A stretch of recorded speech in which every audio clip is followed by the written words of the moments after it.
you're watching your senior pet breathe next to you and wondering when the other shoe is going to drop, and feeling guilty about grieving them before they're even gone, I want you to know that you're not alone. After 15 years as a vet tech, I've walked hundreds of pet parents through the agonizing weeks and months before that final goodbye. I've seen the toll it takes tracking the bad days against the good, managing all the medications, and watching the slow, steady decline of your pet's vibrant spirit. In my own life, I've survived losing a pet suddenly.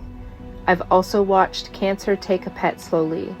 And right now I'm experiencing a different kind of heartbreak. My dog Stewie is the very first pet I've had the privilege and the pain of watching grow old.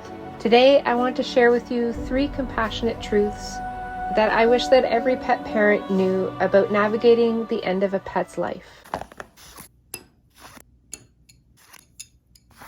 The first truth is that grief doesn't start when a heartbeat stops. It often starts months or even years earlier. It's called anticipatory grief.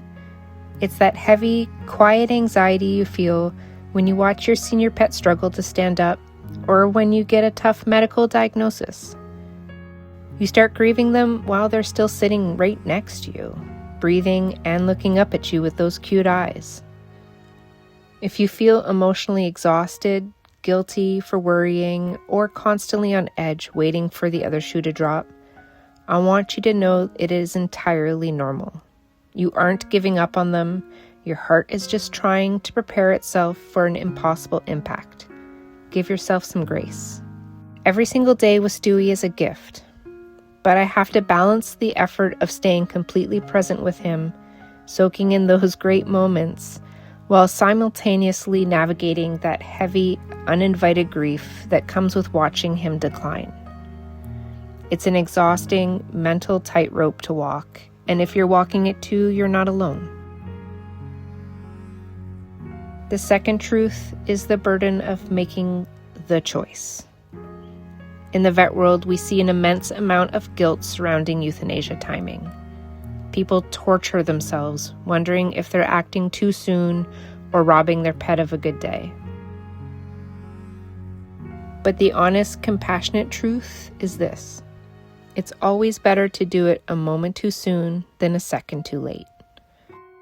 To be completely vulnerable with you, we lost our cat Penny back in November, and I carried a lot of regret surrounding her passing.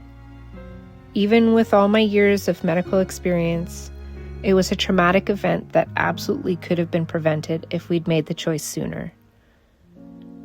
I'm finally at peace with my decisions now, but it took a long time and a lot of emotional healing to get here. And finally, the finality of loss doesn't mean the bond ends. In my years in medicine, I saw how clinical, sterile, and cold the end can feel inside of a hospital setting. Experiencing that firsthand with Penny and feeling that empty silence afterward is exactly why I started doing what I do today. When we lose a pet, our brains deeply struggle to process the sudden, quiet spaces they leave behind in our homes. Finding ways to bridge that gap, whether it's writing down their funniest quirks, planting something in their favorite sunny spot, or capturing their essence through a custom portrait, isn't about staying stuck in the past or refusing to move on. It's about honoring their legacy, processing that trauma, and keeping their beautiful energy alive in your daily space. If you're carrying this heavy weight today, please know you're not crazy for feeling broken, and you're entirely justified in your grief.